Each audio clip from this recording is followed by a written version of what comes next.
Assalamualaikum warahmatullahi wabarakatuh. Selamat pagi dan salam sehat buat kita semua. Perkenalkan saya Aprina Kartika Sari, SST MKL, merupakan salah satu dosen di program studi sanitasi program Diploma 3 jurusan Kesehatan Lingkungan Poltekkes Kemenkes Bengkulu yang beralamat di Jalan Indragiri nomor 3, Padang Harapan, Kota Bengkulu. Memulai karir sebagai dosen di jurusan Kesehatan Lingkungan pada tanggal 1 Februari 2017 dengan konsentrasi bidang ilmu yang saya tekuni dan menjadi passion saya adalah tentang kelola sampah dan merupakan salah satu mata kuliah inti yang ada di prodi sanitasi. Pada kesempatan kali ini saya akan menyampaikan di bidang pengajaran pada mata kuliah pengelolaan sampah. Mata kuliah pengelolaan sampah merupakan mata kuliah wajib bagi mahasiswa sanitasi di semester 3 dengan bobot 2 SKS yang mana terbagi atas 1 SKS teori dan 1 SKS praktek. Setelah mengikuti mata kuliah ini, mahasiswa diharapkan mampu memahami konsep dasar pengelolaan sampah dan pengaruhnya terhadap manusia dan lingkungan. Sumber dan timbulan sampah, jenis dan karakteristik sampah, pengelolaan sampah domestik, 3R yaitu reduce, reuse, recycle, pengelolaan sampah industri dan pertanian, sampah di puskesmas dan rumah sakit, pengelolaan sampah pasca bencana dan pandemi, pengelolaan sampah metode bank sampah, pengelolaan sampah organik dan anorganik, serta pembuangan air sampah dengan sistem insenerator, open dumping, dan sanitary landfill.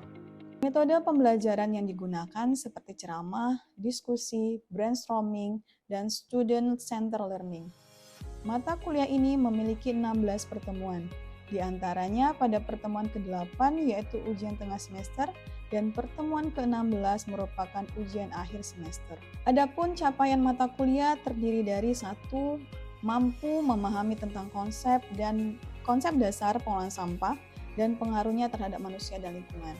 Yang kedua, mampu memahami tentang sumber dan timbulan sampah.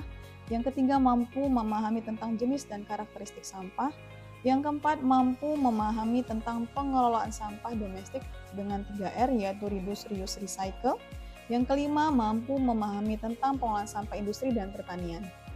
Yang keenam, mampu memahami tentang pengelolaan sampah di puskesmas dan rumah sakit.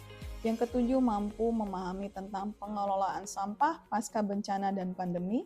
Yang kedelapan, mampu memahami tentang pengolahan sampah organik dan anorganik.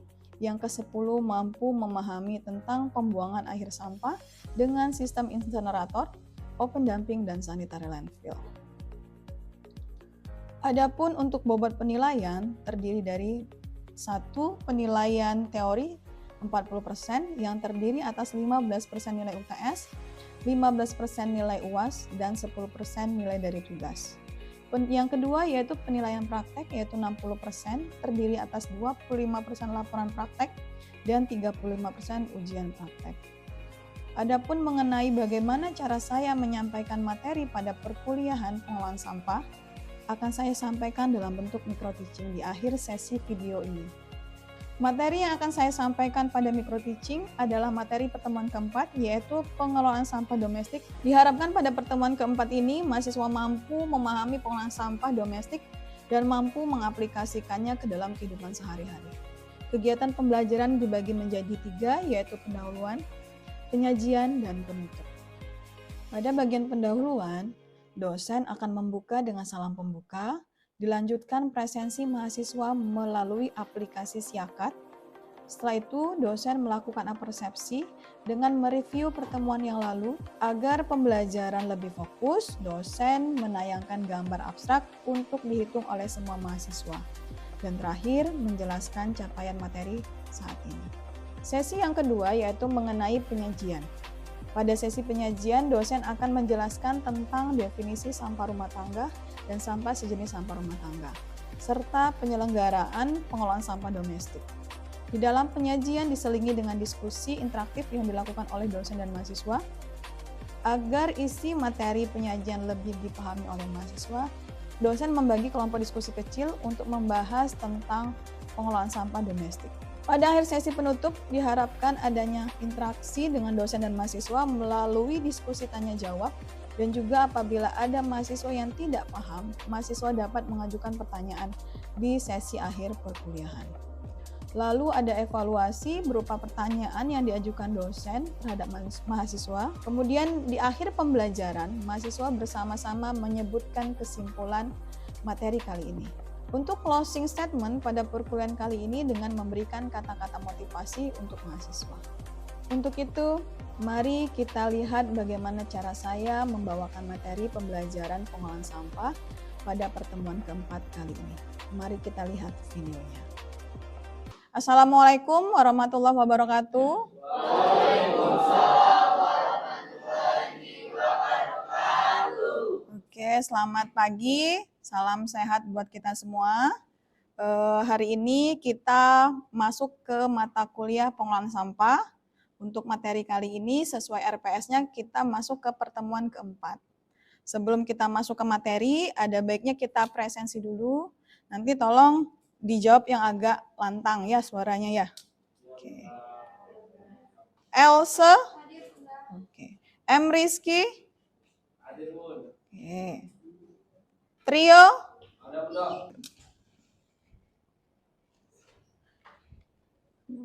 Sebelum kita masuk ke materi, banyaknya benar semangat dulu. Semangat pagi. Pagi, yes, luar biasa, tetap semangat. Udah siap benar ya. Kemudian semangat, kita fokus dulu. Di sini Bunda ada gambar harimau. Terlihat gambar besar ini? Dari gambar ini ada berapa harimau yang ada? 15.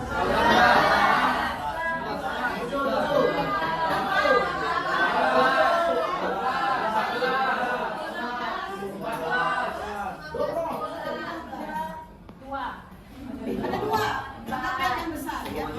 Ternyata ya, dari yang harimau ini dan lingkungannya itu ternyata ada kurang lebih 15. Saya lihat ya. Yang tadi jawab 15 siapa? Kalau sudah dapat jumlah harimaunya, artinya ada bersiap untuk mengikuti perkuliahan lagi. Mata kuliah kita ya, ini pencapaian pembelajarannya yaitu konsep pengelolaan sampah domestik. Untuk materi pembelajaran kita fokuskan bagaimana mahasiswa mampu memahami pengelolaan sampah domestik, yaitu melalui sistem 3R, reuse dan recycle. Anda sudah familiar ya dengan 3R? Ya. Ini kata belajarnya, di sini ada 3. Yang pertama, mahasiswa mampu menjelaskan bagaimana atau apakah itu sampah domestik dan sampah sejenis domestik. Yang kedua, mahasiswa mampu menjelaskan pengelolaan sampah domestik itu sendiri. Yang ketiga, mahasiswa mampu memahami penyelenggaraan pengelolaan sampah domestik. Sebelum kita masuk ke sesi materi yang lebih dalam, Bunda pengen tahu. Ada yang tahu nggak? Apa itu sampah domestik?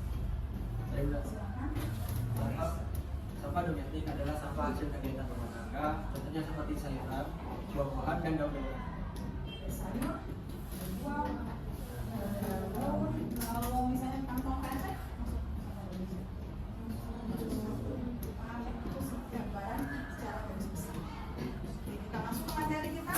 Kalau fokus ya, Bunda menjelaskan kalau kita tidak terus melihat materi kali ini karena kita fokus di sampah. Jadi definisi sampah rumah tangga domestik itu artinya sampah rumah tangga. Ya, jadi adalah sampah yang berasal dari kegiatan sehari-hari.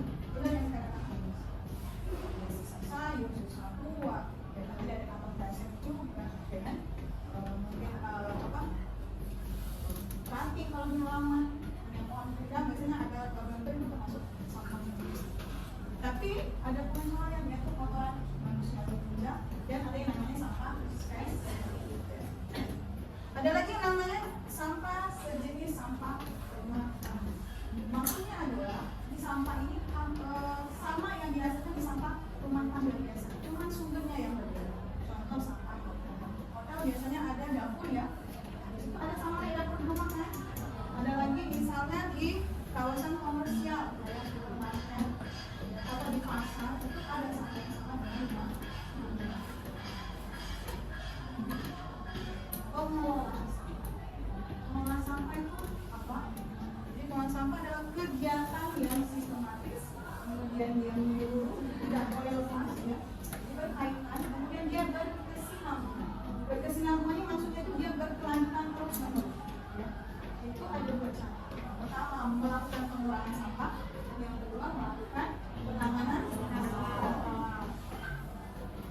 Penyelenggaraan pengolahan sampah tuh ada dua. Tadi sudah kita bahas di awal ya. Untuk pengolahan sampah yaitu tiga. Reduce, recycle. Reduce itu mengurangi timbulan sampah.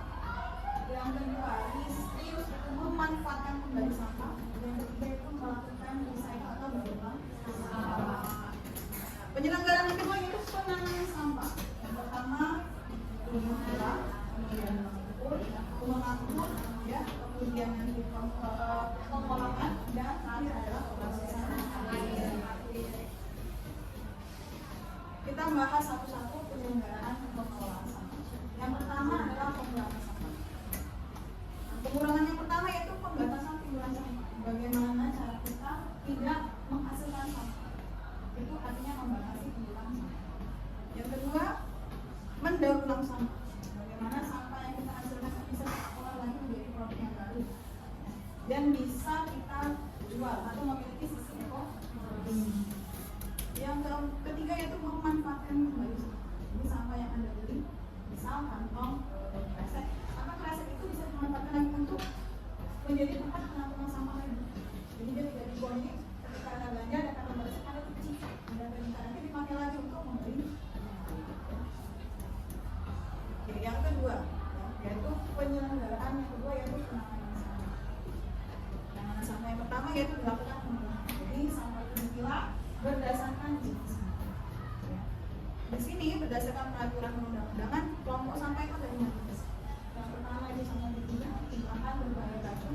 Yang kedua sampah yang mudah berurai, artinya sampah organik. Jadi dia kita buang ke alam pun dia tidak merusak alam. Kemudian sampah yang dapat didaur ulang kembali. Kemudian yang keempat sampah yang dapat didaur ulang dan yang kelima adalah sampah. Ternyata dengan memilah harus punya tempat atau sarana. Jadi sarananya itu ada syarat ya. Yang pertama harus menyesuaikan berapa jumlah sarana tadi ada 5 momok, tapi ada 5 tempat sampah. Kalau misalnya untuk rumah tangga biasanya dari tempat ya. Dan kalau berdasarkan peraturan ada 5. Yang kedua harus punya label atau warna. Kalau kita nggak punya kotak sama warna-warni, kita kasih label saja. Label ini kayak kita punya nama. Nah, sampah pun ada. Yang ketiga bahan bentuk dan warna-warna. Ini kalau bisa bahan yang mudah diangkut, mudah dibersihkan, mudah. Kemudian memiliki kelompok yang memiliki tutup. Jadi dia ketika kita sampah yang kita olah, kalau tidak ada tutup, artinya apalagi sampah organik dia akan mengundang warna. Menjaga kebersihan. Ini untuk sarana pemilahan sampah. Jadi untuk label warna ya ada merah, ya itu biasanya yang bahan B3 yang beracun ya. Kemudian yang warna hijau biasanya organik. Ya. Kalau yang biru dia kayak daur ulang yang bisa didaur ulang kayak kertas atau karton. Kemudian yang warna kuning bisa digunakan kembali kayak kertas kardus, botol minum atau kaleng, dan warna abu-abu itu namanya sisa ya. Yang tidak bisa kita olah. Penanganan yang kedua yaitu pengumpulan sampah. Jadi ketika sudah dipilah, kita kumpulkan. Kumpulkannya di mana? Di TPS 3R. Jadi TPS 3R biasanya tersedia di kelurahan-kelurahan yang ada di wilayah Indonesia, khususnya di kota. Nah, yang ketiga yaitu pengangkutan sampah. Setelah kita pilah, kita kumpulkan di TPS 3R, nanti diangkut. Diangkutnya nanti untuk dibawa ke tempat pemrosesan akhir. Kalau di Bengkulu ada namanya TPA air.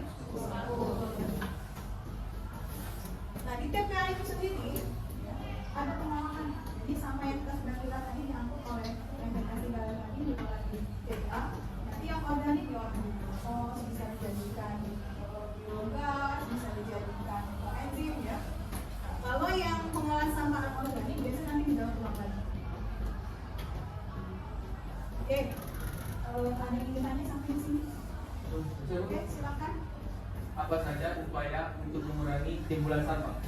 Apa saja upaya kita untuk mengurangi timbulan sampah? Saya tanya lagi ya. Kalau ke kampus, bawa tumbler enggak? Enggak.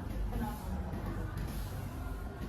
Karena di kampus ya ada tim secara kita belanja itu kan dikasih. Oh betul, sudah ada tempat. Salah satu kalau kita bisa belanja minuman saja, botol air mineral itu kita beli, memang kita selesai haus kita, tapi ini ada sisa. Nah, jadi kalau kita menggunakan tumbler minimal Anda belajar. Biasanya yang gitu ya. Dan kalau yang itu belajar ke pasar dia pasti dari supermarket dapat resep. Walaupun sekarang supermarket juga bayar. Kalau sekali 2 kali nggak apa-apa berbayar. Kalau berkali-kali, kalau kita kalikan itu agak lumayan dari sisi ekonomi. Salah satu caranya itu tadi menggunakan uang belanja yang bisa dipakai. Sampai sini.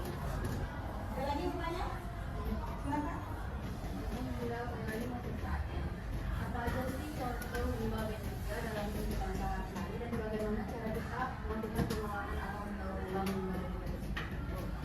Bagaimana cara contoh sampah B3 yang kehidupan sehari-hari dan bagaimana cara menangani atau mengolahnya, atau kita bagaimana memperlakukan si sampah B3. Sekarang semuanya sama. Yang ini kalau mandi pakai sabun cair atau sabun air? Sabun air. Tapi pakai yang refill ya, atau yang botol. Oke, yang mau disiram. Terus refill kan lagi, itu kan jadi sampah. Itulah yang ada lagi mungkin pakai baygon dulu. Jadi tak mau pakai nama ya. Ini kayak pestisida. Jadi kalau kita biasanya sampah kan, kalahnya kemana? Itu aku juga itu nanti sampah gitu. Pengolahannya sampai seperti mana? Bagaimana pengolahannya bisa Anda buat jadi sampah yang wash ya, dari sampah yang lagi. Kalau yang kaleng itu tadi itu termasuk masuk pestisida. Ini nanti penanganannya kita simpan.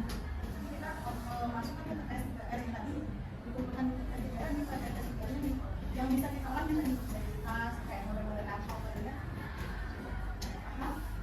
Ada lagi? Oke, silakan. Izin bertanya, bagaimana pengelolaan sampah organik dan organik untuk masyarakat yang masih kecil? Bagaimana mengolah sampah organik dan anorganik di masyarakat yang efektif?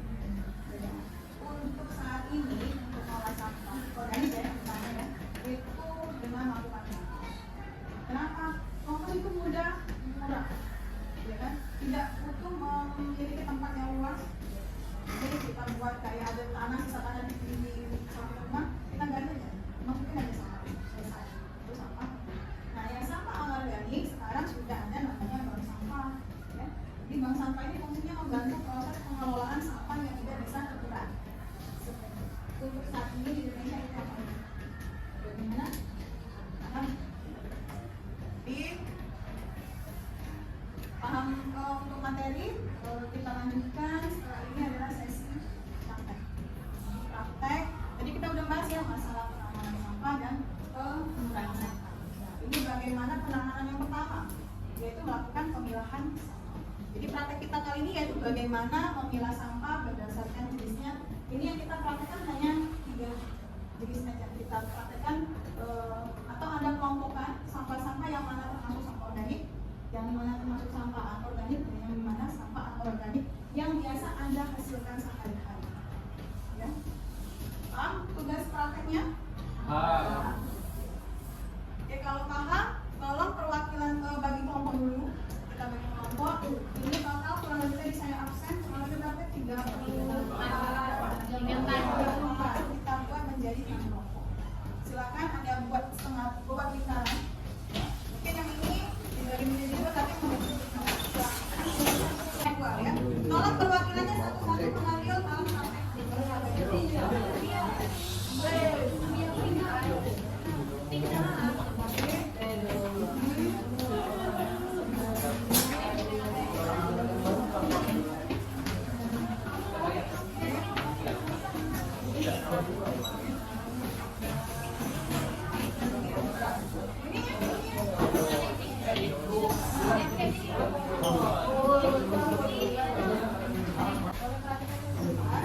Jadi nanti di dalam kertas itu masih ada kertasnya. Nah, ini lembar kerja kalian. Ya. Nanti tolong Anda buat ya, Anda buat kolom ya atau tabel seperti ini. Oke ya. Jadi di sini ada 3 jenis sampah. Ada kolomnya ya. Sampah organik, sampah anorganik dan sampah kimia. Sampai di sini paham?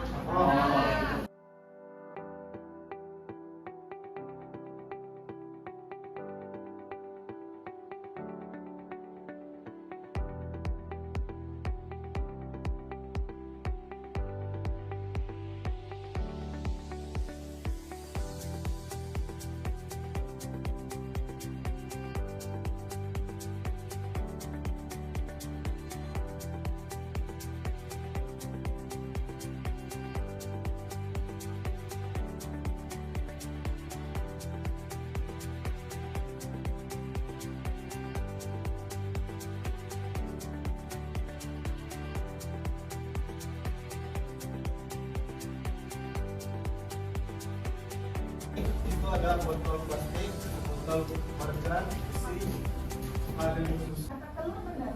Di sini letaknya organik, benzo, benang, baygon, baterai, lampu dan sewa. Benar.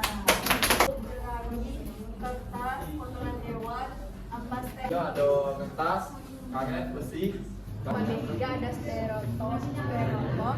Siapa yang bisa menjelaskan atau memutuskan bagaimana atau tentang pengurangan sampah? Silakan Imam. Pengurangan sampah 3M. 1. Pembatasan timbulan sampah. 2. Mendaur sampah. 3. Pemanfaatan kembali sampah. Benar ya. Bagaimana proses penanganan sampah? Benar, ada 5 bunda. Yang pertama pemilahan, pengurangan, penggunaan, pengangkutan, pengolahan, dengan pemrosesan akhir. Kita sama-sama menyimpulkan materi hari ini. Sama ya? Ya. Jadi penyelenggaraan pengelolaan sampah terdiri dari 2, yaitu pengurangan sampah. Yaitu yang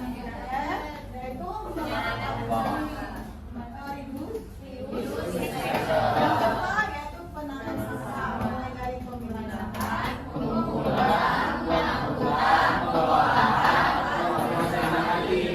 sebelum kita mengakhiri ada sedikit motivasi biar nanti ada juga menjalankan kehidupan lebih enak, lebih nyaman, yaitu ini saya kutip dari Ustadz Yusuf Mansur ya, kenal dengan cinta dikasih, maka semua akan berjalan dengan indah ya. Kemudian lakukanlah setiap hal dengan ikhlas dan sabar, maka semua akan berjalan. Pertemuan hari ini, wassalamualaikum warahmatullahi wabarakatuh.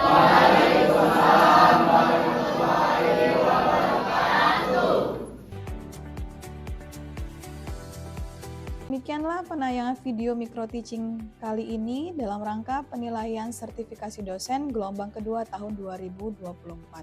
Wassalamualaikum warahmatullahi wabarakatuh.